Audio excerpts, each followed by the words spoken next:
Nzambe apambola bayenyos bazolanda biso mokwa lelo na kombo na Yesu Kristo. Message nanga ya lelo eza en quelque sorte réponse na ba préoccupation to pe la ba mituna ya bato ebele etunamaki de part et d'autre.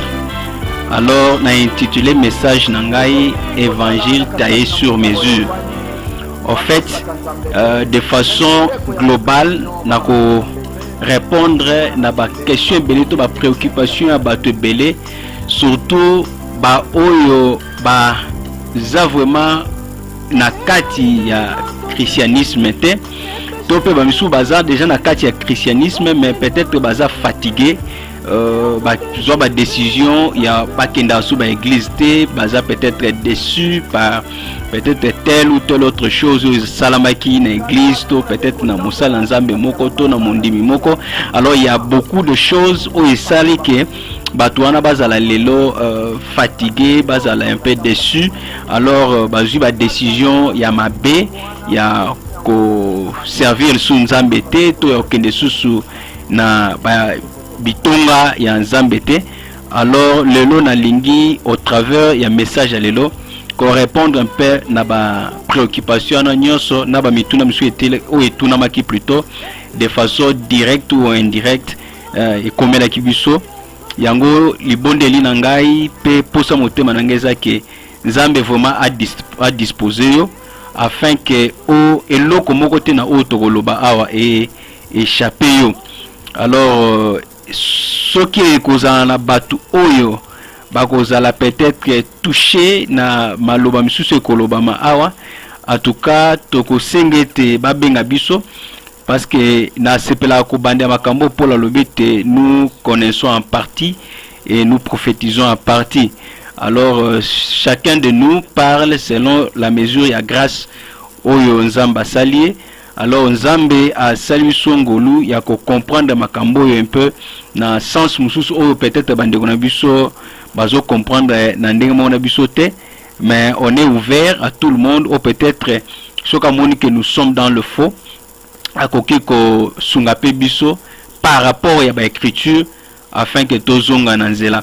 Mais je suis vraiment convaincu que ba vérité on a kobimisa eza yangate eza maloba nzambe, et puis le Saint-Esprit m'a convaincu que c'est de cette façon que bientôt là je vais présenter l'évangile que nzambe azozela biso nyonso to présenter ngo na nation.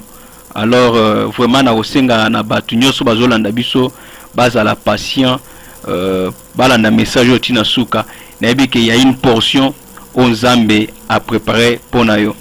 Et là kwa liboso na kolinga ko fixer un peu attendement ya batu belé par rapport ya parole nzambe tant parole nzambe zobima votre impression toza na ona monde lelo eza que batu belé ba okanisa maloba nzambe soko ebimi, et surtout que tu as un moment grâce bakanisi ke maloba nzambe faut ebimaka pona ko pambola batu, maloba nzambe faut ebimaka pona oloba ke vous êtes bénis to boza prospérer, maloba nzambe faut ebimaka pona ko saba miracle.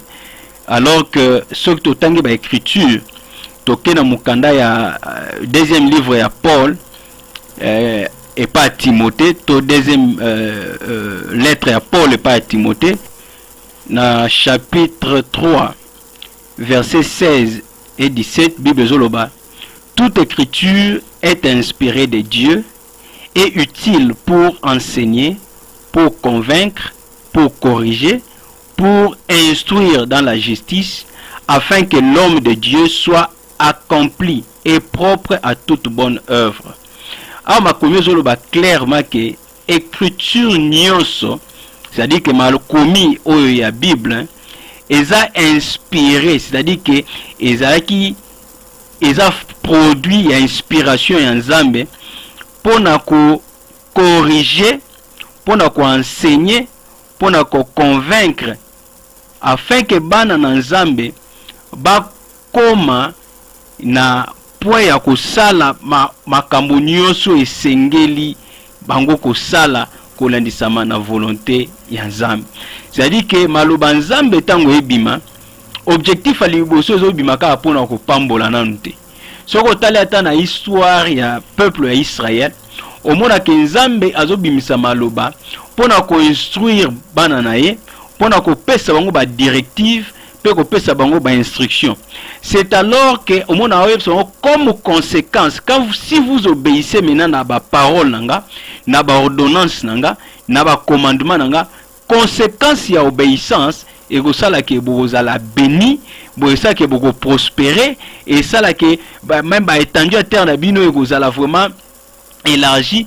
Pourquoi? Parce que vous avez obéi à la parole de Dieu. C'est-à-dire que la parole de Dieu, objectif non le bosser ça pour na ko ramener mutu na volonté nzambe. Or, dès le départ volonté nzambe za pour mutu souffrir. So tali tant nzamba keli mutu atie mutu na kati ya jardin de den. Mutu ayebe na ote nzamba okela ye. Mais nzambe avec que la mutu tozo mona nzambe asi a préparer biloko nyos pour na mutu.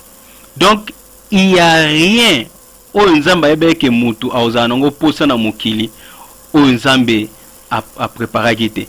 Nzamba asi a préparé ki biloko nyonso pour mutu a mener une très bonne vie na mokili. Mais désobéissance ya mutu ndeko kosala ke mutu a perdre biloko nyonso o nzamba pesa ki.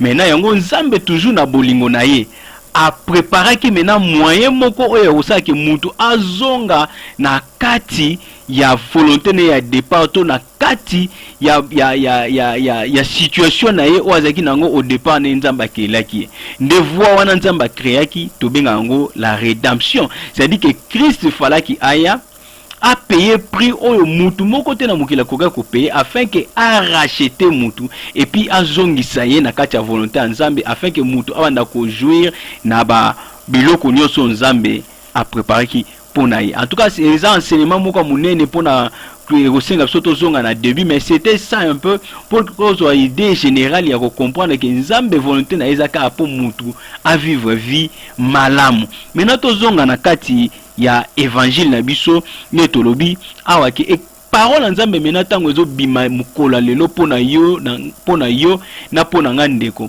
ezaka po e béni biso non te parce que toza déjà béni ndengo fandi ya nozo landa maloba o oza déjà mutu nzamba sa pambola kala, mais seulement ba réalité a vu au diable azo sala ke o demeurer na kati ya ignorance afin que ozala andero ya volonté nzambe. Oh so oza andero ya volonté nzambe moye obila kato bénédiction nzambe ezate yango mona nzamba zo tinda parole afin que soko recevoir parole avec joie o appliquer parole okozala ramener sur le droit chemin ya bénédiction na yo, chemin ya prospérité na yo, chemin ya destinée na yo, et puis oko vivre vie moko sans stress, vie moko sans problème na mokili oyo. Donc parole objectif nango liboso ezali pona ko enseigner yo, ezali pona ko corriger yo, et puis ezali pona ko convaincre yo. So ki to lobela correction, c'est-à-dire que mbeba ezali ce qui mbebe zali alors nzamba zotinda parole afin que et corriger mbeba wana pour te batu bazonga na chemin bien. Surtout parler sur conviction, c'est-à-dire que ezamba kamususu mutazo comprendre ngo bien te. Peut-être mutazo na kacha confusion likambo moko to ya sujet moko pona comprendre. Alors nzamba zotinda parole afin que elongo la confusion na mutu na yo plutôt et ozala convaincu sur la vérité qui est la parole de Dieu. Alors et puis tout le Bible que pour na ko instruire instruction ça veut dire que mutu ayebe lokote mutu azo vivre na kati ya ignorance ya makambo nzambe, mutu azo vivre na kati ya ignorance ya parole nzambe, parce que parole nzambe ko yokango mais au comprendre ngote parce que parole nzambe ba comprendre ngo toujours avec inspiration divine. Alors tant mutu azo comprendre l'autre, c'est-à-dire que mutu ana na kati ya ignorance nzambe pas otinda parole na ye afin que parole na ye avec l'appui du Saint-Esprit et longolo na kati ya ignorance wana yango to benga instruction, c'est-à-dire que na minute on nous allait instruire parce qu'on comprendre finalement vraie volonté ya nzambe pona bo moina yo ezali nini. Donc c'était ça un peu notre introduction. Maintenant pour na banda ko répondre ba préoccupation ba tout tona kota dans le vif ya sujet nanga na oseparato que toujours dans deuxième livre ya Paul par Timothée tozo kende na chapitre 4 totanga partie verset 1 jusqu'à verset 5 de Timothée chapitre 4 à partir du premier verset jusqu'au 5e verset. Bible zolo babo. Je te conjure devant Dieu et devant Jésus-Christ qui doit juger les vivants et les morts, et au nom de son apparition et de son royaume. Prêche la parole, insiste en toute occasion, favorable ou non. Reprend, censure, exhorte avec toute douceur et en instruisant. Verset 3. Car il viendra un temps où les hommes ne supporteront pas la saine doctrine, mais ayant la démangeaison d'entendre des choses agréables, ils se donneront une foule de docteurs selon leurs propres désirs, détourneront l'oreille de la vérité et se tourneront vers les fables. Mais toi, sois sobre en toutes choses, supporte les souffrances, fais l'œuvre d'un évangéliste, remplis bien ton ministère. Tozo bondela Zambe to pesho lokumu pona maloba na yo, tozo bondela ete osunga biso na ko comprendre malobo yo, na ndengo tshongo na mitema na biso sunga ete bandeko bazolanda malobo kolo balanda pe ba comprendre on ndenge ete ba comprendre afin que kolo la bikamwa emema ba fruit ya repentance, c'est-à-dire que tokoma na point Zambe ya kozongela yo pe kozongela sainte doctrine afin que royaume na yo kona bikamwa ezo lokumu.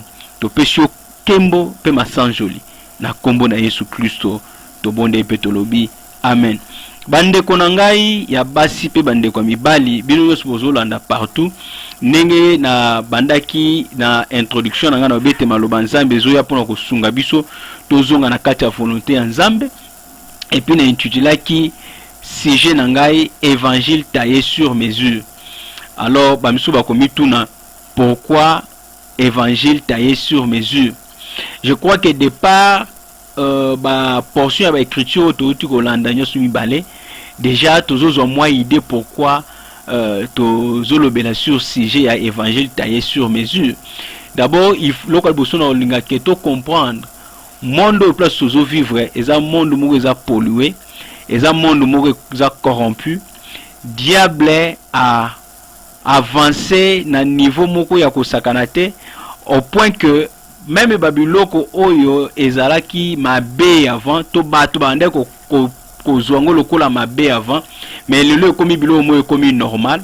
Pourquoi? Parce que diable a multiplié ba stratégie ya ko séduire ba Nzambe, ya ko séduire même ba serviteur de Dieu, ba pasteur, ba évangéliste, ba apôtre, ba docteur, ba enseignant, tout le monde aujourd'hui, ceux qui vraiment au développer intimité wana na Nzambe te, diable a commis ko séduire batu. Diable il a vraiment envahi le monde na point moko ya mabe. Alors yango na lina parler sur évangile taillé sur mesure pour na peu comprendre sous songo bien. Surtout que ata na monde ya politique tant ba lo ba peut-être constitution ou eza taillé sur mesure, c'est-à-dire que constitution est élaborée de façon à protéger ba intérêt ya classe politique moko boye to ba ko protéger ba intérêt ya catégorie ya batu moko boye. Donc ba taillango sur mesure. Donc na monde à l'élopé évangile est commis prêcher pour na ko protéger ba intérêt ya batu plutôt que pour na ko mema batu na repentance na vie ya sanctification afin que kombo Nzambe ezwa lokumu. Donc yango nde makambo to loba, parce que diable pendant qu'il est en train d'envahir le monde, pendant qu'il est en train de corrompre le monde, bana na Nzambe to pe basala Nzambe, il fallait qu'il plutôt tote ya batu comment est-ce que batu bakoko longwa na corruption na ya diable, batu bakoko longwa na libunga wana o diable amene nga aveugle batu afin que batu bazonga na nzela ya bien. Mais maté à lelo tomoni est comme un peu changé et comme un peu désorienté. Pourquoi? Parce que au lieu batu bate ya vie à sanctification, au lieu batu bate ya péché, au lieu batu bate ya discipline, et ça ba maté o est comme rare na ba église ebele batu bazote yango soute. Pourquoi? Point d'interrogation to découvrir yango, parce que ça na ba raison o ezo sa ke batu lelo ba bate ya sous sanctification te, ba raison ezali o ezo sa ke batu bate ya sous péché te, bato bateya sous crainte ya nzambe te na ba église, mais plutôt bato bazolinga bateyaka plutôt ba bénédiction, ba prospérité, ba réseau ezali toko découvrir kala mingi te. Nazo pesa bino mo exemple moke po bo comprendre oyo nazo loba, à supposer que oza parent oza na mwana na ndako, alors o comprendre que mwana no zane na ndako akomi na baje ya koyiba peut-être moi biloko na nzungu to ko déplacer biloko sans autorisation. Alors yo étant que parent okobenga mwana obandi ko expliquer ye, obandi ko teya ye que vie moyibe eza mabe, afin que mwana wana atika makambo azosala azonga na oyo eza ya malamu. Mais ezala pasi soki yo parent mwana bandi via moyibi, yo bengi mwana wana oliote ya moyibi, yo bandi kote ya ye, bandi kote ya ye propreté par exemple. Ozomona ke eza vraiment na sens te, parce que mwana bandi via moyibi, il faut te ya moyibi afin que mwana tika ki moyibi. Mais yo bengi mwana obandi te ya ke non, il faut la propre na vie. Donc babiloko mibale ezo simba te, ezo kokana te. Tant mutu azo yiba ote ya ye atika ko yiba. Donc c'est-à-dire que bato nzambe bana na nzambe pe belé place mbebe ezali oleba te ya mbeba, afin que peuple nzamba zonga na kati ya sainte doctrine bazote ya su ba mbeba te, bakomi pona ba raison moko o eza propre ya bango, bakomi côté ya plutôt prospérité, bakomi côté ya bénédiction, bakomi côté ya miracle.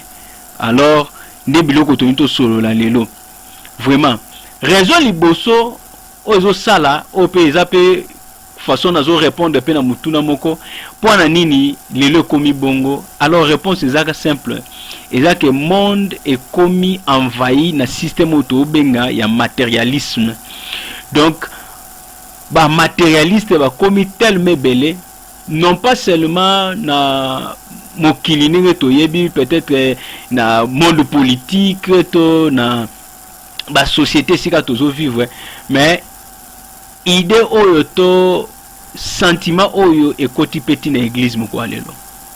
Église to pe ba serviteur nzambe belé ba komi trop matérialiste, makambo eza très important. Muta komi trop matérialiste, biloko ya esprit ekomaka na place moke na bomoi na ye. Soko za serviteur de Dieu okomi beaucoup plus préoccupé na matériel, vie spirituelle et ko diminuer. Alors bana na nzambe moye bazwa ba direction ya bien pa nzambe na nzela na yo eza susute. Omona ke mateya oyo bandote ya ekoma taillé sur mesure. Donc ba mateya wana ekomi et protéger pensée na yo et protéger intérêt na yo oyo za nango na kati ya église. Ozo comprendre ebite soki bandeko baza ko comprendre. Alors ba conséquence ya matérialisme na mitu ya basali ya nzambe eza ebele na kati ya église. To pe ba fruit nango ezo monana na ba façon ebele na kati ya église. Ya liboso omona ke pona église oyo ekomi beaucoup plus matérialistique, omona bazo ko accorder sous valeur na batu nyonso de façon équitable te. Mais on commence à donner plus de la valeur na bato ba na mbongo na église. Omona ke muto azo na église azo ya koluka nzambe azana ba moyen mingi te, baza ko accorder moins d'attention par rapport à muto aza ko ya na ba moyen. Pourquoi? Parce que na mutu ya serviteur nzambe aibi ke mundimi o aza na mbongo pona ye aza mundimi ya bien, parce que vision ya pasteur to vision ya serviteur de Dieu eza ke au travers mundimi wana dime ko kota ofanda munene koya to pie badon mususu ko koya. Alors soki siko oza na mundimi ya boye to penser na yo serviteur ya nzambe et comme kende na bénéfice ya ba moyen au financier, au mona ke atata mutu aza mabe okoka koyebise mabete, atata mutu akena libungi okoka ko ramener na droit chemin tenenge makomi lobine to tangaki na 2 Timothée chapitre 3 16 à 17. Pourquoi? Parce que kobanga na yo eza que peut-être soko yebisi vérité oyo soki touché akoki koke na ye ko quitter église.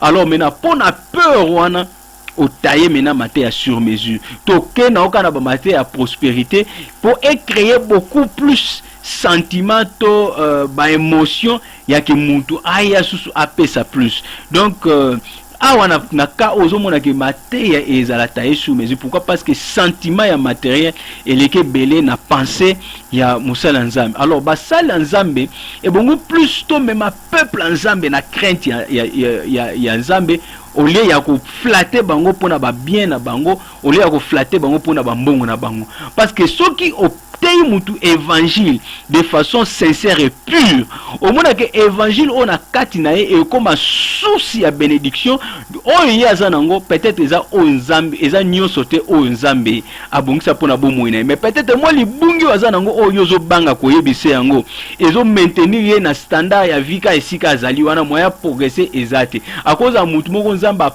pamola ebele bénédiction eza ebele ndenge makomelo bana Corinthiens wekte miso mona te mato yokate et comment même na penser mutu te mabongisi ya nzambe biloko nzamba za nango na réserve pona biso ozomona ke mutu akoza za pambola mina peut-être na moi mutuka moko ya cher banini mais yozo mona ka keneti ya suki wana. Alors et quoi yozo aposa ke moi dim to offrande et quoi ya ka pa mutu de façon permanente et continuer à koya et omi boyisi koyebise ba vérité osungi ndeko te osungi ndeko te parce que ndeko o peut-être nzamba za na ebele ya kopambule mais ekola azana kati ya mbeba moko boy oyo pasteur okoka kosunga etalunga na kati ya mbeba wana ba porte mususu moye fungwama ezate yo pe ndeko oyo moye obila pe liboko nzambe na dimension mususu élevée ezate. Pourquoi? Parce que omimoni okomi siko na po moko mo aneti osokomi ono no komité mapamboli onzamba zango pona yo ezano ebele. Donc na yo pe mutu oza pe na part ya responsabilité. Alors il faut zapper trop attentif oye batang musa nzamba komi pe plus ko flatter yo trop akompe plus ko lobaka bola muna yo azo sungo sute surtout so consciemment oyebi ke ozo tambwa na mbeba ko sepelaka ateki musa nzambe apesa ajete la koka ba fleur eza ata mususu o il faut musa nzambe aya azongisa na katanzela. Tozo mona même David élevé comme roi. Mettons David a sali mbeba kwa ina femme ya Uri. Bible zoloba ke Mosala nzambe prophète Nathan akenda pona ko ramener Musa nani roi na droit chemin parce que roi azaki na mbeba akenda pona ko flatter kakate. Mais il toujours est-il que a joué qui na moi sagesse moko ya ko ramener na volonté ya nzambe. Donc basala nzambe toza na responsabilité non seulement ya ko prononcer parole à bénédiction, ce qui est bon, ce qui n'est pas mauvais du tout. Dans le bâté que toko pambo là-bas ensemble était tout eza ligne y a ba obligation nous sommes obligés, nous sommes appelés ya ko pambo la peuple ensemble. Mais bénédiction na biso to prononcer ngo kaka réunion sauté atatango sengé que to te ya mutu vie ya crainte ensemble to ke lo ba ke mutu pambola mi. Wana so to lo binengona tozo sunga bana ensemble te tozo au contraire comme bango na libunga oyo ko sala ke écouter bango cher même plus tard. Donc c'est un peu ça. Na kati église, nous sommes appelés ya kulinga batu nyoso pe ya ko accorder même considération na mutu nyoso. Na mutu aya zotambo kana lipapa za na rien. Il faut to lakisa ke mutu wana azali bienvenue na kati église. Il faut to lakisa bolingo. Il faut to pesa pe attention na biso. Eza batu mususu nzamba sa pambola makasi me aolukana aoleka plutôt na tamo ya brisement. Alors mais mutu na nzamba tindeli yo na kati ya église. Aza na rien. Toka ya bani ko betelo masoyo na ya vie yo mo moni vumaka ke no awa moizate. Mais mutu oyo aza na posa ya lisungi no pasteur. Aza posa amona ke ata mukile bwaki ata peut-être libota place a uti bwaki mais tant wa une église aza na posa mona affection wana aza na posa mona ke batu balingi et puis batu ba sepeli kozane na kati église. Mais le lot o mona ngote parce que ndeko aza na ngote alors on doit repasser attention à ça. Ndeko akoya même na kati église na ba protocole o mona po bazwa kiti ya bien ba pesa muto ekola peut-être ba yebika ya kana lipapa peut-être pantalon moko to chemise moko peut-être aninga za ko apparaître peut-être alati vraiment pas très propre ninga lelo comme bato comme lo ba fashion to ba habillement moko ya bien makasi mais ndeko yo azui nani azui ba moyen ya ko lata lokwa ba misusu te, mais aye quand même l'église ko yoka maloba nzambe na ba protocole pour na opesa considération, pour na opesa esika ya malamu ekomi pasi. Pourquoi? Parce que esprit oyo ya matérialisme eza ko se manifester na ba façon ebele pe na ba niveau différent. Donc non seulement quand on a basali nzambe likolo ba oteya, mais esprit a affecté même batnankati église au point que ba comme on a mutu fo là ta bien, mutu fo o nzala peut-être autant mutuka pour ba pese sika bien. Oh batu bazo ba mabongisi nzambe te pona ba oyo même to yamba na kati ya ba église o ba na ba moyen te. Nyonso nezo ya point parce que esprit ya matérialisme e kotina mitwa batu. Batu balingi kaka sika nini ya rubuka pour appeler sa considération. Parce que esika nini akozwa moi quelque chose pour que peut-être go visiter bato baza ba moyen na ba église pour ba que ne go visiter ba on banda ko koma moi passe au moins koma ka ba excuse pour na ko sala moi mascarade moi ka ba bengi na téléphone. Oh non, en tout cas nazaki moi empêcher nzamba pambola peut-être moi prier moi peka ya mukuse to comme mon même na ba église au moins que bato peut-être la salle peut-être moi appel de fond ba bengi bato pour ba osembe bango ba komi ko catégoriser batu ba o ba pese belé ba legi koto ba onde ba zo lipambola makasi ba onde prière wume na maboko wume likona bango. Mais ba o peut-être ba na ba moyen peut-être ya ko ya na ebele te na église au moins bango ezaka mo bango ya ne ya mipiku ba bengi bango ya mipiku po ba o ba pesa ya ebele mo na benga bango individuellement yebu ba lekisi temps ebele o sambe pona bango ba o siko biso to za ngo to mo siko ba bengi biso ya mipiku. Allez ça moi ça li pamboli moko ya mbamba to ba misuku la place mususu j'ai été témoin ouais sur la bobino siko boya gocha donc bobino boya ka gocha cha donc boya droit libondelité ba biloko nyos. Pourquoi? Parce que dans les chefs il y a ba dirigeants ba église to il y a ba serviteurs nzambe belé esprit ya matérialisme et koti makasi conséquence li boso za wana. Donc on accorde moins de valeur na ba oyo bazangi mbongo to ba moyen, mais on accorde plus de valeur na ba oyo ba zana misolo. À part ça, au moins on appelle même ba responsabilité. Le deuxième eloko même ba responsabilité na ba église. Eza mutu mususu tellement za ba moyen, mais ayebi na no maloba nzambe bien te.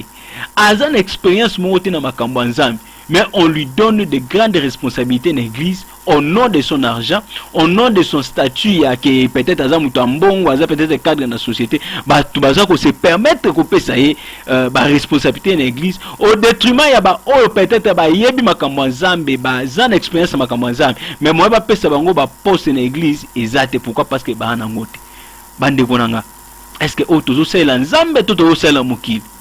Donc nous sommes des idées à matérialisme, c'est-à-dire que pasteur to musa nzambe alinga za l'entourer non pas na bateau basé inspiré par nzambe na bateau ba koko sungaye afin que œuvre nzambe etambusa masela molimo, mais musa nzambe comme plutôt ko linga za l'entourer na bateau ba na ba moyens financiers to pe ba moyens moko matériels. Donc nous sommes ça. Pourquoi? Parce que ça œuvre ya diable et continue na kati église. Maintenant évangile est comme taillé sur mesure pour na ko protéger attitude wana, pour na ko protéger ba intérêt wana. Donc ba biloko ezo komi ko sala soni na église. Ya omoni même na monde ba komi ko considérer ba tuka ke mosa nzambe ba opeso sous considération vraiment makasi ba omono ba ko bengo ka lokwa za businessman. Pourquoi? Parce que na munoko na yo sanctification za souté.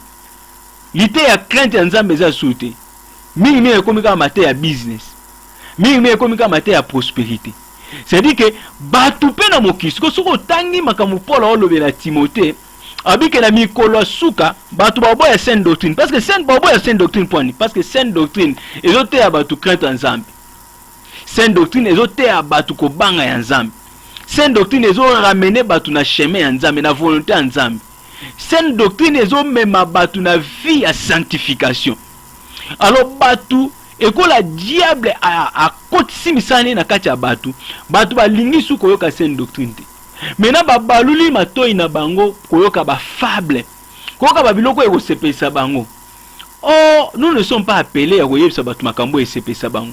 Évangile nene nzamba salango, il faut pas nyoso bima po sepesa batu. Évangile faut bima po ebota mbuma ya repentance na kati ya mutu. C'est-à-dire qu'il faut toucher esika problème ezali, il faut toucher esika mbebe ezali afin que mutu amizongisa na kati na ye à reconnaître que azana libungi par rapport à volonté nzambe mutu azonga na nzela nzambe.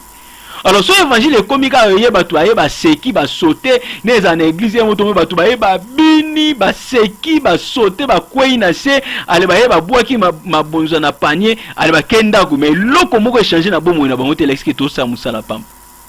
Parce que Léon a ba église comme moi bato comme tellement ba émotionnel bato aya na église abika ke Léon ok no bina fort.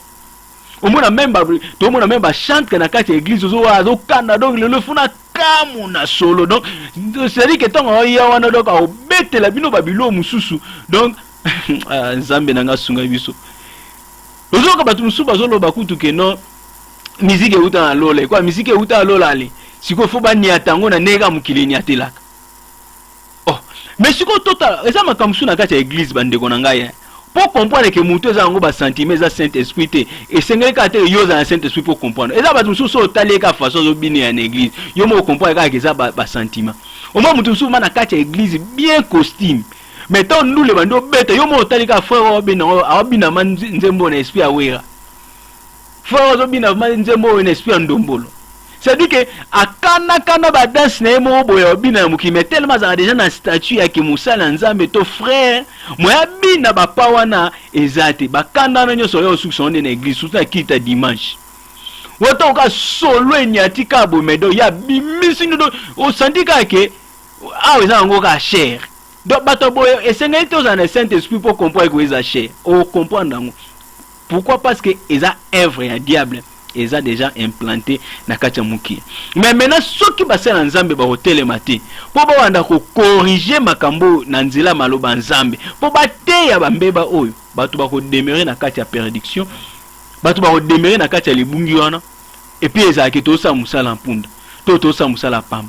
Donc nzambe nanga asunga biso nyos tanga na teya kana ba ke atanga mopeni na hotel naza obligé parce que le lobanzambe et bima pona bato ba oyo kanga na olobate mais e bima na pona bango na pona ngai donc biso nyoso za na obligation ya kozonga na kati ya sainte doctrine abi bato oyo loko pola oloba lobi na 2 Timothée chapitre 4 verset 1 jusqu'à 5 ne total abi ke bato ngo siko baza na posa e kwa ba boya sainte doctrine ba se faire entourer maintenant na lisanga ba docteur de Bible benga ba docteur c'est-à-dire que tant on benga ba docteur c'est-à-dire que bato ba na connaissance à parole ndonanga kozana connaissance à parole elesi kozana Yesu te parce que l'autre fois na banote na matin na bike baloba oyo et muta mémoriser ngo makomi to tanga bato muta ko mémoriser ngo mutu pa ko tanga ngo kwa science à maîtriser ngo makasi mutu pe akoki ko extorquer sens donc ngo bible ba ozala entouré na ba docteur mais ba docteur ba entouré bango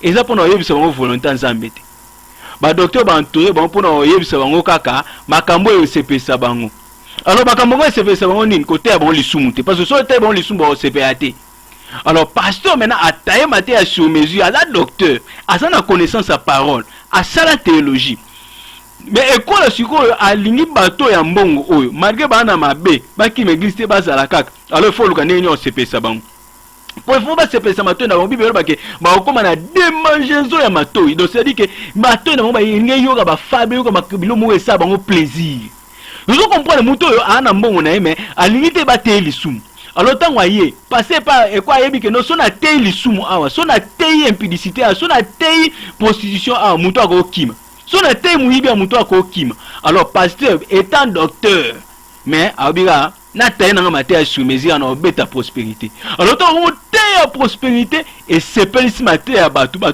sepeli batu ba crier ba alléluia ba amen oui on crie alléluia amen est-ce que nde maté o esengela ki vuma yo yoka yangwana vous comprenez o yoki no ka biloko sepeli sio mais eza biloko o yo sengeli ko yoka te or na makambo zo sala na vie ozo mener eza na parole ya nzambe oyo ezali capable ya kolongolo na makambo wana kozongisa na droit chemin par rapport ya volonté nzambe nde makambo oyo sengeli koyoka ngo Paul azobisa Timothée abike non zala prêt na taya malamu mpe na taya mabe ya koteya évangile oteya yango na pureté nango nyonso afin que o ramener batu na chemin nzambe parce que na temps tokomi asuka batu ba olinga sous sainte doctrine te batu ba olinga sous koteya bango sanctification te batu ba no sepela ke bayoka na makambo ko pesa mateo na bango esengwe ko sepesa bango batu olinga ke masumba osala ba couvrir yango alors ba pasteur ba kompe azwi liloba a changé en forme tellement ça docteur tellement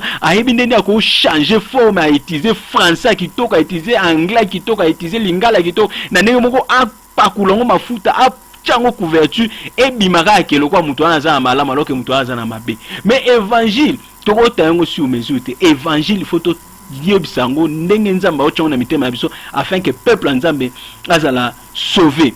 Donc bande konangai bazo linga ke nzambe vraiment sunga afin que to corriger ya mabe to zonga na oeza malamu eza volonté nzambe eza saine doctrine.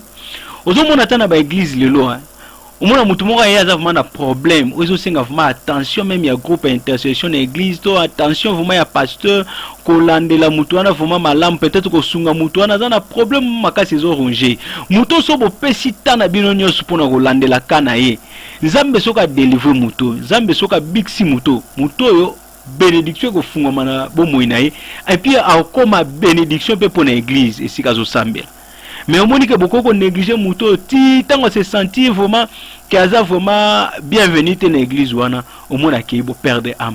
Ba msupe mona tanga okende wana tellement za déçu na comportement église, déçu na comportement peut-être ya ba protocole na église to ya ba mambo monsieur ya église o ba kokai mako considérer alors que ayaki a se confier ki na bango a mi fongoli pana bango mais à mon vraiment que bazo kipe vraiment te déception na tellement mutabi que place ya suka ya kozali sunge eza panzambe mais yena nzela zambe akwai na église na yo ndeko pasteur mais akuti ke azuli sungi o ya kanisa ete ndeko abimi omona le kambo akanaki ya kosala te akeko sala ngo peut-être akeko consulter ne ba magicien peut-être ako consulter ne banganga. Pourquoi? Parce que ayaki liboso ko luka lisungi pa na bino mais amoni moto ya yambie na esengo azate nyonso na. Pourquoi? Parce que ma pensée na biso eza orienté tellement na matériel to komi ko négliger bato esengela ki bazo lisungi yo ko pa biso alors que bible zo lobake to zo ki ofele photo pesa pe ofele likabo nzamba pesio don nzamba pesio peut-être ya miracle don nzamba pesio peut-être ya parole ya connaissance don nzamba pesio ya makambo belozo sana kati ya ministère wa nzamba pesio ngo ofele a pesio po e profiter na bana na nzambe ba o nyoso nzamba zo tinda e pa ina na se autorité na nzamba pesio ba batuana afin que ba don wa sa chekat na yo e bénéficier na bango e profiter na batuana. Please nazo senga vraiment na bana nzambe to comprendre makambo yo bandeko na ngai ba pasteur bandeko na ngai ba évangéliste ba docteur na yebi ke nzambe soka élevé bino nzambe élevé bino pour koma source ya bénédiction na monde entier sans distinction ndenge nzambe alobi ke nzambe asalaka na ye distinction ya bato te. Nzambe azozwa biso nyonso ndenge moko na bolingo. Kristo ye akufi mpona biso nyonso afin que tozwa bomoi. Kristo akufi mpe mpona moto oyo ozo néglige na kati ya église wana. Alors moto ye ezaka moto oyo omona aza misolo lelo te parce que ozosunga ye kutu te na façon ozolobaka malamu na ye alors que oyebi ke moto azovivre na libungi. Tant nazoloba malobo na o loba te ke batu nyonso baanda ba moyo bayaka na église baza na libungi te. Pensez nange za wana te. Pensez nange zali ke mateya ya nzambe pasteur photo na mesure ya ko comprendre que situation nini ya bien te ezoleka na kati ya bomo ya batu nde makambo to côté yango so totala ta na ancien testament omona à chaque fois que peuple nzambe azobunga nzambe akoya olobela bango makambo sute aotinda prophète po yebisa bango ke bobungi bandeko na ngai atata on Christ aye c'est Christ bandeka ko kolobela makambo oyo ezosama na bomo ya mutu pona ko corriger bato afin que bato bazonga na nzela nzambe siko pona nini biso lelo tozomona mabe tozolobela mabe te mais to blingi plutôt tote ya bénédiction, tout est à prospérité, alors que prospérité na bénédiction, ce sont des acquis à royaume. Et ça, Babiloko Nzambe asi a tchana kati à royaume. So muta tambolika na crainte en Nzambe, a oumeli na ba principe en Nzambe. Babiloko eza Babiloko faut mutu nyonso a jouer nango. Tant eza vraiment un problème parce que Nzambe azana tana eninga sala pona mutu na mutu azwa. Mais biloko eza garantie pona mutu nyonso zo tambo na ba principe en Nzambe na ko banga Nzambe, bénédiction, prospérité, biloko na nyonso eza garantie. Pourquoi? Parce que ça babiloko nzambe acha na royaume na eneka nzambe a placé qui provision nyonso na kati ya jardin d'Éden avant même que a créé Adam. Donc ndenge mo pe nzambe avant yo oya na kati na Christ nzambe a préparé biloko nyonso mais tote ya batu makambo eko sunga bango baya na kati ya Christ afin que ba jouir na biloko nzamba sa préparer pour na bango. Naza sûr que tozo comprendre makambo yo au mona que so to comprendre ngo bien to ko changer façon na biso ya côté ya to ko bongisa façon biso côté afin que to sunga peuple nzambe bazonga na volonté nzambe. Au moins quelque part na bande ko sala moi analyse, j'ai compris que mateya ya prospérité, mateya ya bénédiction, to ya ba miracle na komi na point ya ko comprendre que pona batu mususu. Je ne dis pas que tous les pasteurs, mais il y a certains oyo et comme les bango loko aneti niveau moko élevé escroquerie, comme forme moko élevé escroquerie. Au moins que et belé tango te abino mateya prospérité. Souka nango oyo souka na semence. Oui, tobi que soko semer oko récolter, on les a principe nzamba établi ça. Mais ça batu sou ba ote mate ya prospérité. Objectif na bango eza kuduté que batu ba pambola. Objectif nango eza que mate o souka nango na souka na semence, il faut batu ba ya ba semer. Vous comprenez? Donc c'est-à-dire que à développer penser na ye, à développer makambo yo na façon moko que et créer na kati ya batu sentiment to émotion moko oyo ko susciter mutu na ko donner na ko peselo mon église. Alors que mutu oyo so landi à fond a pesi non pas parce que Saint-Esprit est saisi, mais a pesi pourquoi? Parce que azaki émotionnellement plutôt touché na parole. Alors c'est fruit émotion mon na ta na muta ya pesi ça ba te belé ba pesa comme résultat émotion, non pas comme résultat esprit. C'est-à-dire que façon quand mutu alobeli, façon quand mutu atei et qu'on peut ça que to ya émotion na bon mutu comme tellement élevé, alors mutu sera émotionné à Sarah Likambo sans pour autant raisonner. Il y a beaucoup de gens qui donnent comme ça à l'église, surtout nos sœurs. Ma sœur rebelle tellement selon plutôt la psychologie au monde que la femme en général au monde a beaucoup plus émotionnel par rapport à mibali. Au monde a basé belé quand ba parole a besoin bima, ba parole mon espoir, et ça bien, mais eteyama na sincérité à cœur et puis eza keza na tanango singela écouter. Mais ce que je t'aime pour na protéger intérêt mobo, au monde que ezo susciter kaka émotion na kati ya ndeko et puis ndeko sous coup émotion na ya sentiment no mona ye apesi des objectifs sur comme que batu na suka ba ko pesa, c'est-à-dire comme niveau escroquerie. Mais ce que va l'addition ka elamba ba créer on na Bible parce que bika ke Bible za nzambe. Papa na ngai mama na ngai Bible mutu akozo mutu nyoso te atemi na Bible pona ote na pa ote pona nzambe eza batu suba ote ya pona ka ba intérêt na bango personnel nde batu ana bazo tailler évangile selon par mesure. Au moins elon mo sous ça bana ko raisonner trop nzamba sunga biso to comprendre ngo na ebité s'occuper bo comprendre ndenge nga na meke ko comprendre par rapport à analyse nanga. Au moins na mingi comme na ba église mususu avant ce qui moi sécheresse moi hier makambo mbongo tellement église basi ba messani peut-être na ba serviteur ya église wana bo na bo mona baso planifier même ya ko créer peut-être moi séminaire moko boye moi croisade moko boye pas benga pasteur moko ya libanda mais mona pasteur wana basi ba cheye na temps que non moni to wana problème boye na église to wana problème boye mbongo boye na boye yo ya ko te sur le sujet boye alors na suko ça l'appel de fond biloko ne ko musa mamingi ndeko na ngai est-ce que pas en tout cas ata bino mo soto zongi na Bible etema wapi na Bible boye yebsanga apôtre nini yango ateya makambo ndengwa boye yebsanga église nini yango oyo na temps ya Christ esala makambo ndengwa ozomona ke biloko nyonso na ka ba œuvre diable ezo contre ba idée moko boya ba miyibi na kati ya mito batu e kwa batongo basi ba yebi parole ba ye kaka po basela ba sentiment na bango to basela ba intérêt na bango. Donc ba matin nyonso ya ba marko eza ba matin mota e sur mesure.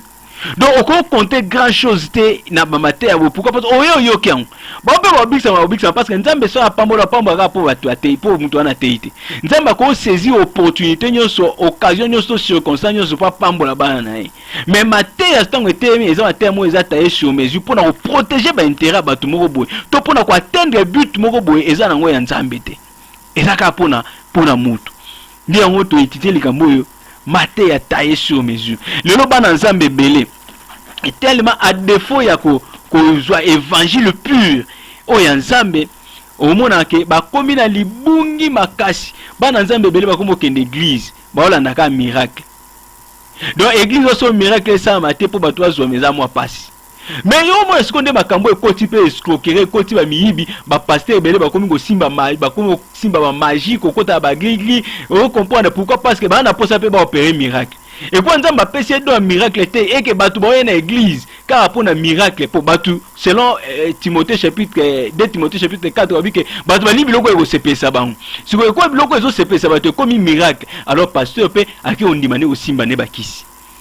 Akondi mana kotane na magie na ba niveau likolo de sorte que asa aka miracle. On se comprend. Alors tant que yozo yene loko o ko zo pour recevoir miracle ndeko nanga ya mwasi ndeko nanga mbali ko kende église pour na miracle te. On dit que o ko za infirme mais même sous nzamba li que gloire na éclater na bo moino kana niveau no infirmité wana. O ko za même sous na problème ko physique. On se comprend. Mais nzambe gloire na ko s'éclater na bo moino kaka na conditions za nango wana.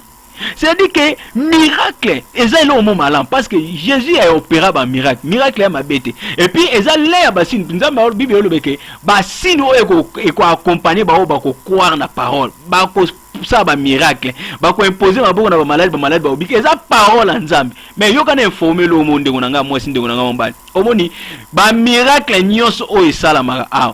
To ba don o nzamba pesa pa ba Satan imita ango.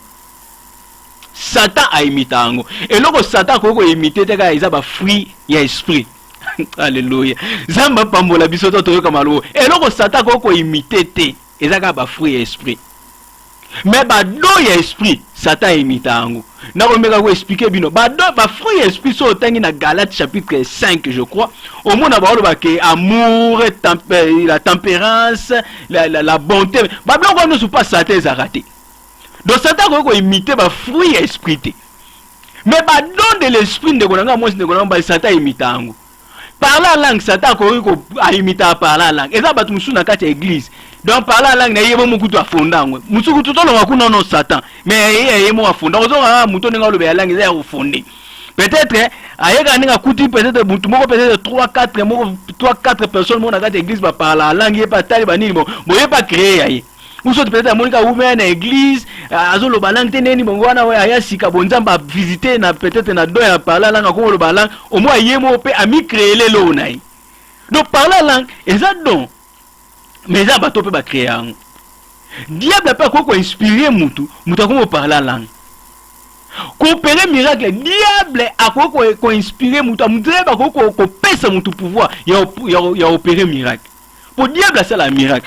Non sepela na lobaka makambo ya lobaka aboité non sepela to kenda ande na maloba nzambe parce que bo comprendre que makambo na lobeza makambo na ngati ya makambo ya Bible.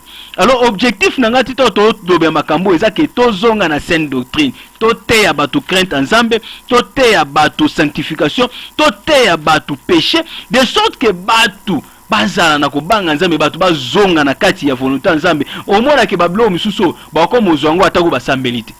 Biso to komo zo atanga na hotel bunana ba biloko belé no nzamba selanga. Pendant que notre message ata mutu ka pamba na ngote. Maintenant aussi les appels pas même ba biloko no les appels pour nzamba visiter nzamba pas pambolanga. Mais qu'est-ce qu'il faut na terre pour nzamba pambolanga na mutu ke foka na bimana na terre prospérité. Non. Nzamba zana tana ya ebika ko pambolanga le loko bo soki nzamba obike na ozo mutu na ozo ka mutu na sambe to na sambe na ozo ngo parce que nzambe o nzamba lobi. Donc ba mususu ko to mimoni ça passe pour na lobi te ke bo sambe été bo sambe so za eloko nzamba bike so za eloko bo ta sanga ba volonté na bino nzamba ko c'est à dire que so za eloko za ngo pour nzamba so yebi nzamba pour ça papa na opesa. Mais ça ba mususu papa opesa non pas ka pour senga mais papa zo opesa ngo pourquoi pas à comprendre yo za mwana et ça na ba obligation na étant que papa apesa yo. Donc malobanza me faut comprendre malobanza me est très simple. Donc ça babilo mususu na vie na yo esenga na wote yo sambela esenga na wote yo senga nzambe ponza mapesa ibilo mususu nzambe mo abika kitake papa na yo ozotamba na volonté papa na yo nzambe abika fa pesa pour ça ba obligation na ye. Est-ce que nzambe tanga sala ba promesse pas Abraham lui que la promesse na nzela ki seza biso biso zalaki même nzambe zo kanisa ebike eza ba génération eko ya ba génération na pour ça ba bien yango nzambe a préparer que ba bénédiction na pesa que a pas Abraham ya ofele ya pamba ça que Abraham lukango alors ba bénédiction na pour ça que batu nyonso ne na sina loba ke na nzela bomba nyonso ba pambola ma tikete na créer façon batu ko so bénédiction na isa Christ donc na nzela Christ biso nyonso ko ba héritier ya promesse ya nzambe sengi na Abraham to comme aujourd'hui non est-ce que to sambelenga na poto koma ba héritier ya promesse wa donc bilo musu eza bilo mo ya simple. Alors bana nzambe tellement tozo te ya mate, alors toza na kati ya ignorance selon ndenge épître ya 2 Timothée lobi na chapitre 3 verset 16 à 17, il y a 17 jusque là plutôt neto tangaki azoloba ke parole nzambe ezo pona ko éduquer pona ko instruire biso ezo pona ko corriger biso. Alors wana eza instruction, c'est dire que za ba biloko oyebite. Alors faut biso to te yo makambo yo pour comprendre basa nzambe ba te yo makambo pour comprendre que za ba bilo muso ko ozo ngo 5 ou 5 on panzambe. Mais nzambe ayebika ke take ye papa na yo, il faut pesa parce que za obligation na ye.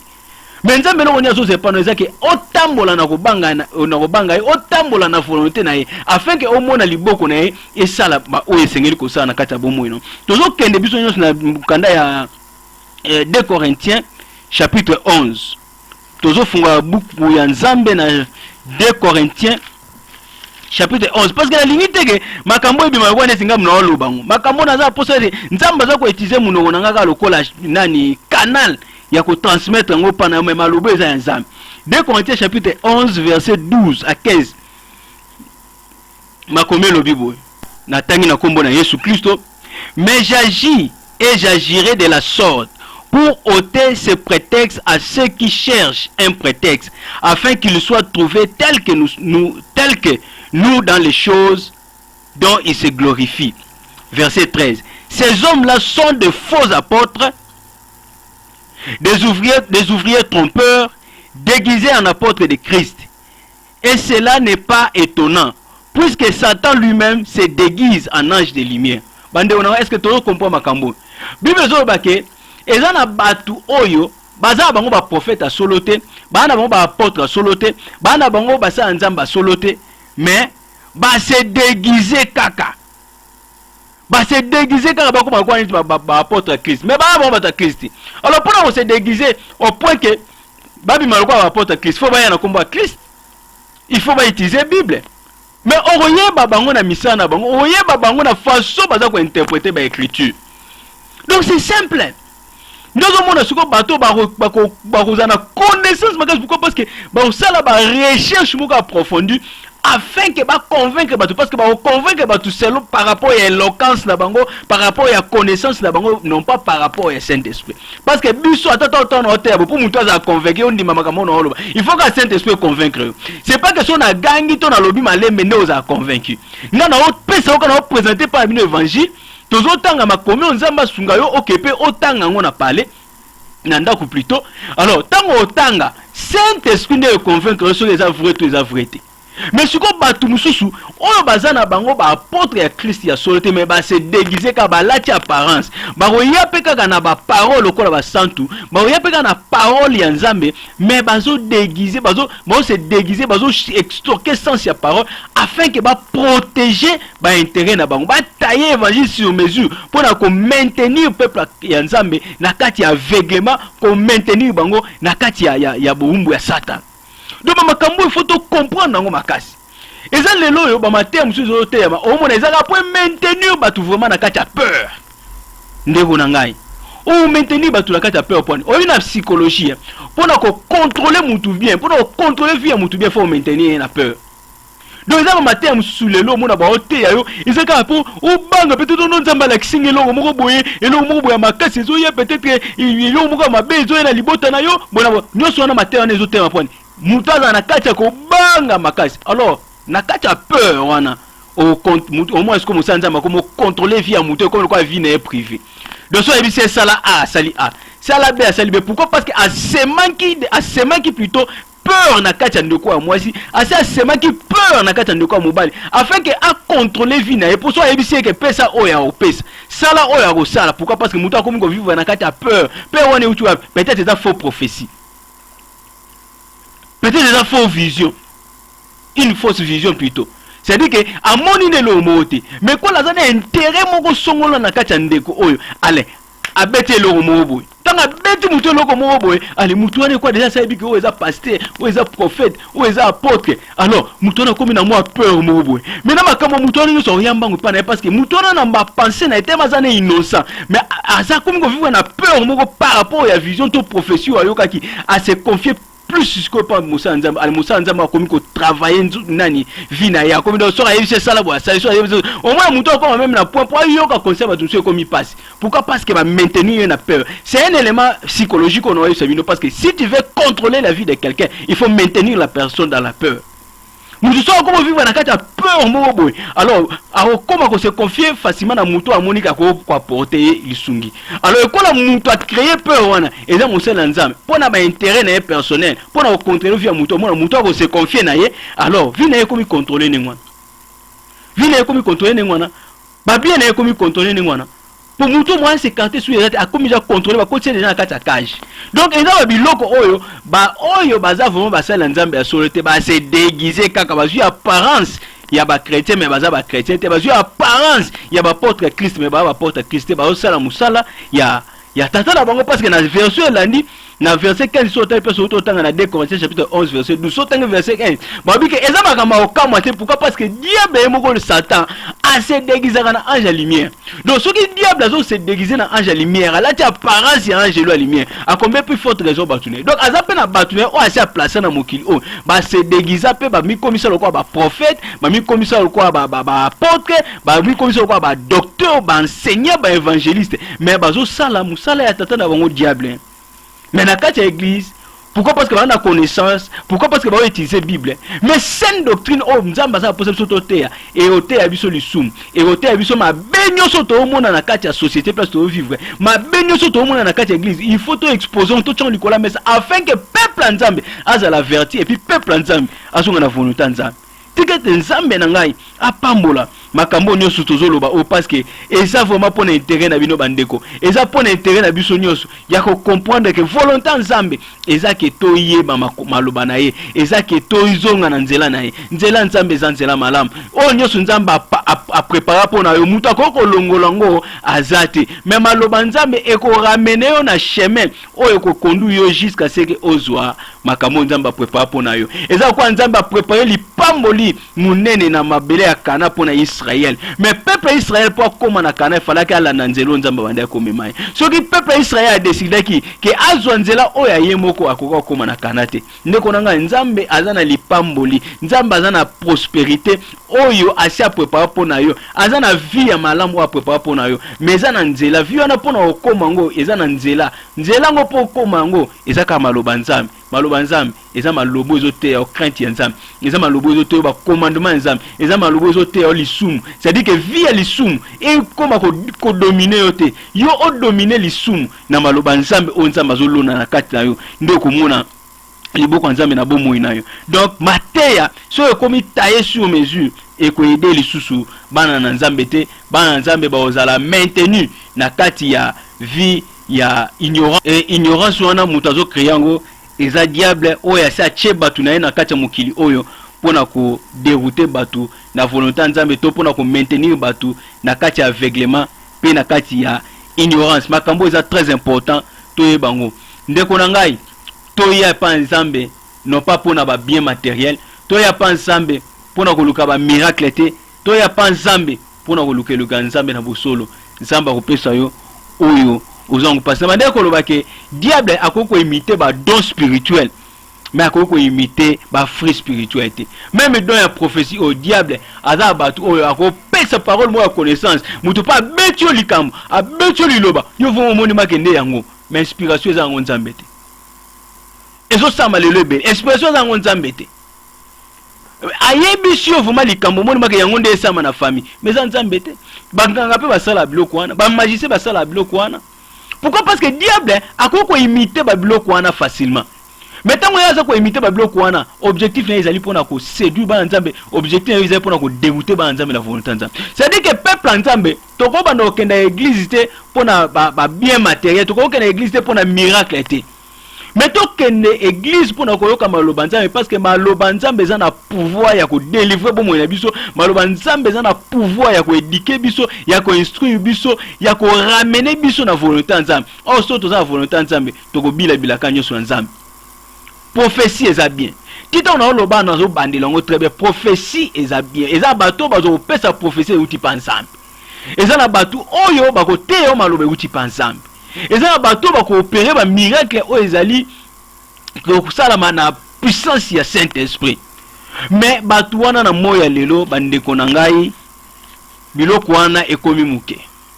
Diable a s'investi na façon moko okoki kozana idete na monde oyo.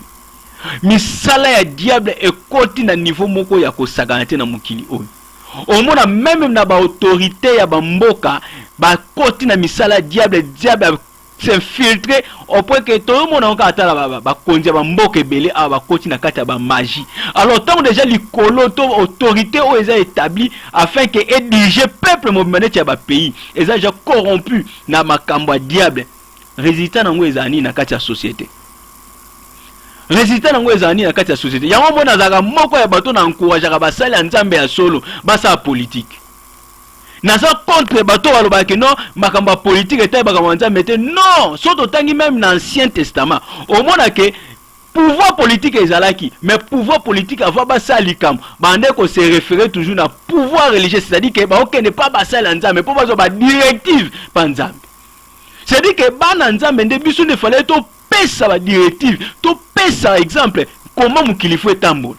Mais lelo pourquoi tozo perdre place wana tozo sur na pouvoir wana te ya ko influencer ya ko peser sur na point na biso na pouvoir en place pourquoi parce que différence ya te biso pe to commencer à makamuka na expliquer batu wana. Est-ce que vous comprenez? Mais lelo so tozo na ba sali ya nzambe belé oyo vraiment ba osela nzambe na bosolo o ba komi na kati ya pouvoir na biso ba komi ba ministre ba komi peut-être ba docteur ba komi peut-être ba PDG ba entreprise au moins que si kanyo su diable asemaki Moumamabe, mais présence de bango na pouvoir na bango bazanango etant que nani etant que directeur ministre to mukonzi ne sika mo songolo et là on est sur okuta système nyo sur mabe implanté par le diable et quoi là il y a un autorité dans pouvoir wana akoy facilement ko influencer afin que nani eloko wana changer a côté bonzambe na kati eloko wana mais tant que ba Christ ya ba plutôt ba chrétien solo ba otika la tellement passif bali ko participer na institution ya l'état na ba niveau likolote bazo mona loko aviblo mo diabolique c'est alors que diable a profité ko inspirer bato na po basa mabe ya mona il y a des lois qui sont en train d'être adoptées na ba parlement ba pays belé par des satanistes et puis ba loi na tellement baza majorité na ba parlement ba loi ne sont passées alors et vous allez payer mboka mo mande ko empathie.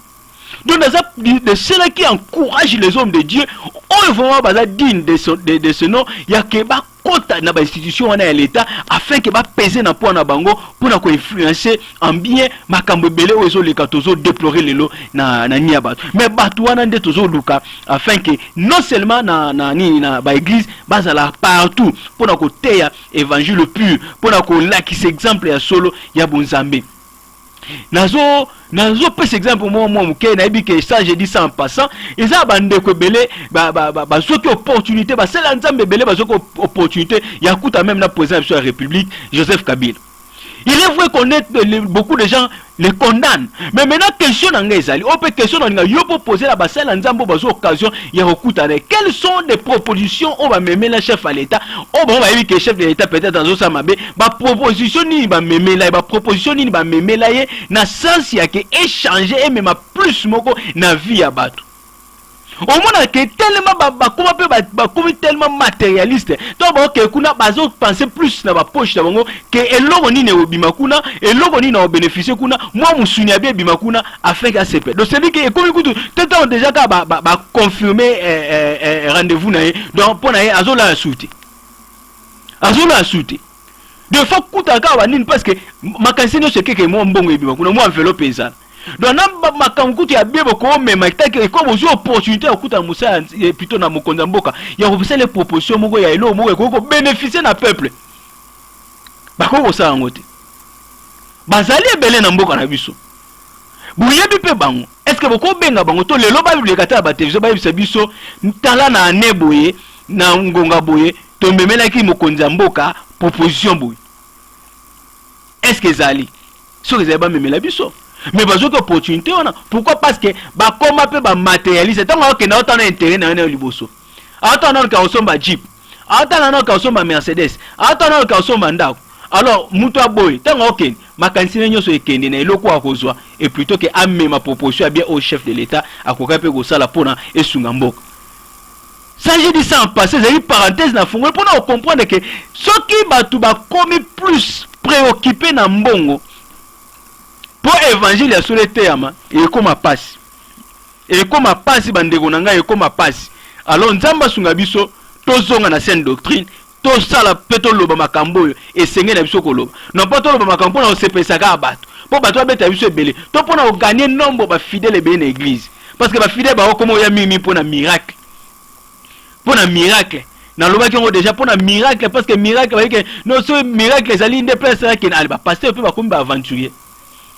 Il faut que nous aussi, qui se passe un miracle. Ne fût-ce que moi, miracle, moi, je vais balancer micro, je tape sa témoignage, alors témoignage, je vais dire que bien à sous battre belé. Donc on a comme plus, n'a pas ça battre belé, bâton dans l'église, mais toujours ça les logos, moi, pour améliorer la qualité bâton. Il est vrai que batu faut bailler belé l'église. Tout ça pour ça batu bailler belé l'église. Bat peuple nzambe mukimo va sauver bailler na église. Mais toi bailler l'église faut to sunga bango. Il faut to sunga bango maloba nzambe ya solo oyo ko changer bo moina bango. To maintenir bango na église te car na ba sepela ka ba bina ka ba sotaka et puis bo moina bango so changer te to ba bima libanda ba so vivre ka ndenge ka ba message ko vivre bandaka. Et puis te so to comprendre makambo. Toujours que tout dans Matthieu chapitre 24 verset 24. Matthieu chapitre 24 verset 24. Comment que na souka message nanga na lomba to que na Matthieu chapitre 24 verset 24. Bible zolo na Matthieu chapitre 24 verset 24. Car il s'élèvera de faux Christ et de faux prophètes. Ils feront de grands prodiges et de grands miracles au point de séduire, s'il était possible, même des élus. C'est-à-dire que dans le temps où tu vivre, les faux prophètes, si tu belé. On a Christ qui est mort à Zoloban. On dit que belé, faux Christ, n'a pas faux prophète. Et puis, on a dit que miracle, donc, miracle, n'a prodige. Au point que même bateau va élu. Cause a séduit. On a makambo est grave. Il faut comprendre pour Christ, tant qu'on a makambo. Aza Bible bakaza omniscient. C'est-à-dire qu'ayebi makambo atana weko ya après combien d'années ayebi. C'est-à-dire que on oyeba a comme makambo aloba makambo pona okebisanga na yo ke ba tant to vivre ba faux prophète ba si ba tonde belé ba faux Christ ba si ba tonde belé. Babi oyeba ba zo sape ba miracle ba prodige. C'est-à-dire que yepe ma ke no likoleze obuka na pa likole bongi. Que yepe zeka avec pas au moni. Donc eza ba signe eza ba prodige, eza ba miracle oyo luka. Mais le miracle mususu eza ngo Saint-Esprit. Le miracle mususu eza ngo c'est-à-dire que diable, ba faux prophète, ba magicien mais na sima Bible. Vous comprenez? Alors si vous avez quelqu'un église pour un miracle, si vous avez quelqu'un église pour un signe na ba prodige, ozwango mais bon moino etika la kana ngwana. Or nzamba za posa que bon moino échanger. Obila bila kana e ninga sa préparer pour na yo. Ndeko nanga ko quelqu'un église pour un miracle ati.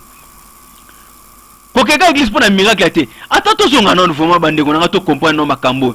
Christ abandé ko opérer ba miracle. Ba apôtre ba opérer ba miracle. Est-ce que place ni to mona ba apôtre ba sa publicité que non jour non ça miracle. Et bon non to tanga no Bible to zonga na Bible. Place ni ba lobi que non non jour boye apôtre mo lobi que non jour no ke mona ko sa miracle. Ba to ba zo kende ko teli lo banzam. Mais pendant que bazaki wana place ba hôtel lo banzam, so lo banzam tellement baza batu inspiré bazali rempli na Saint-Esprit. Nzambe ye moko na nzela molimo na ye azo sala ba miracle na nzela ba sala na ndenge mo alingi. Bazo ke ko teli lo banzambe. Christ atika jamais on lo ba que non jour bona sa miracle batu aya.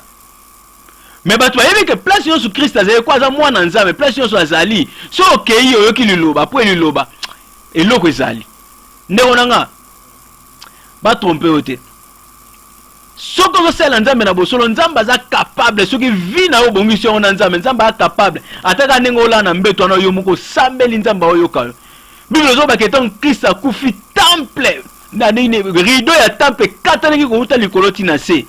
Abi pote to zo accès libre, accès facile à présence à kolo papa na ngai maman na ngai.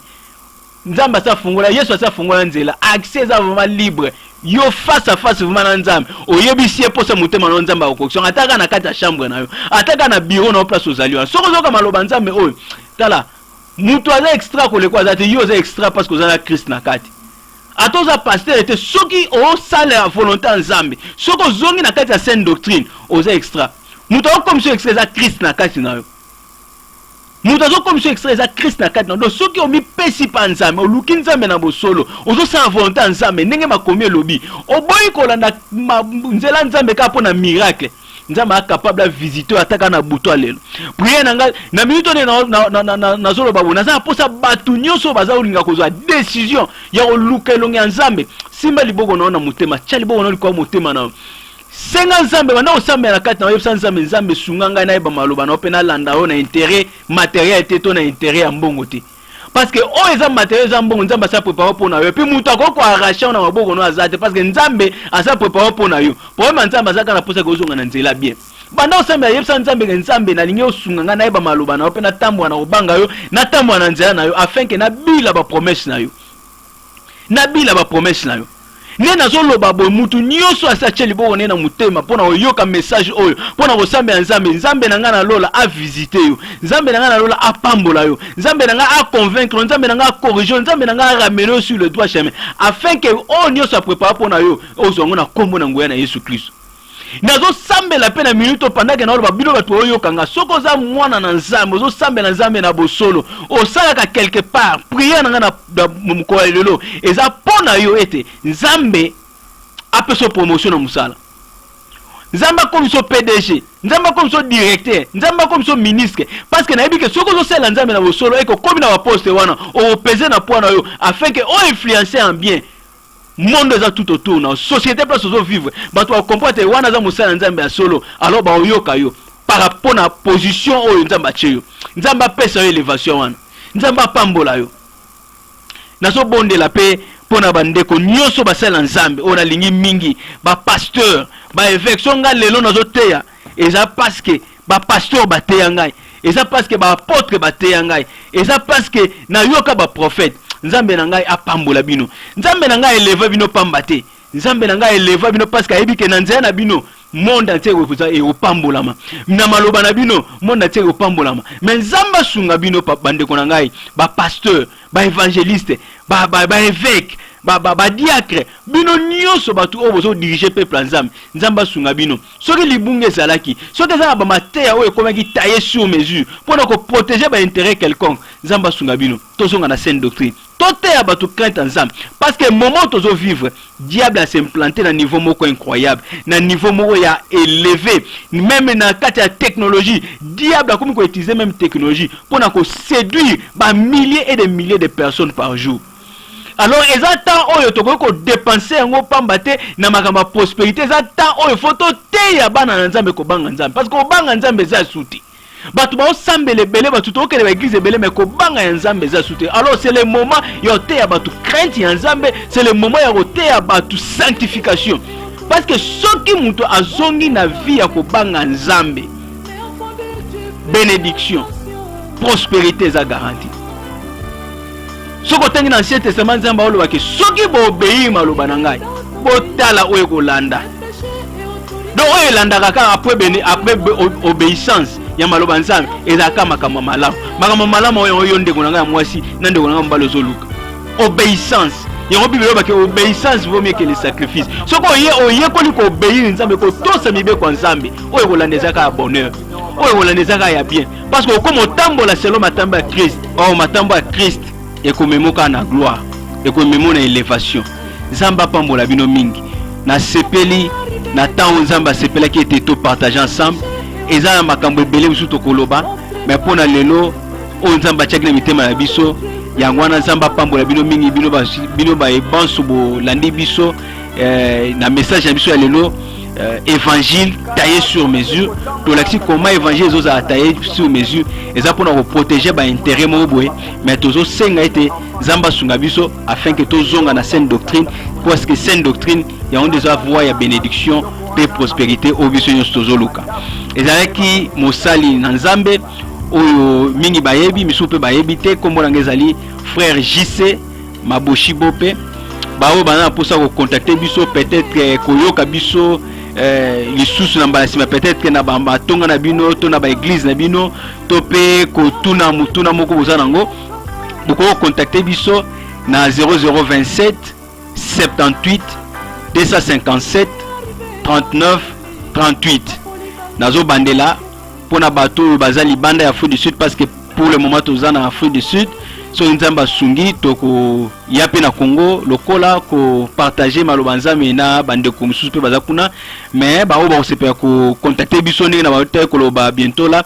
Contact na biso ezali 0027 78 257 39 38, et c'était le frère JC, c'est Jean Crespin Maboshi Bope.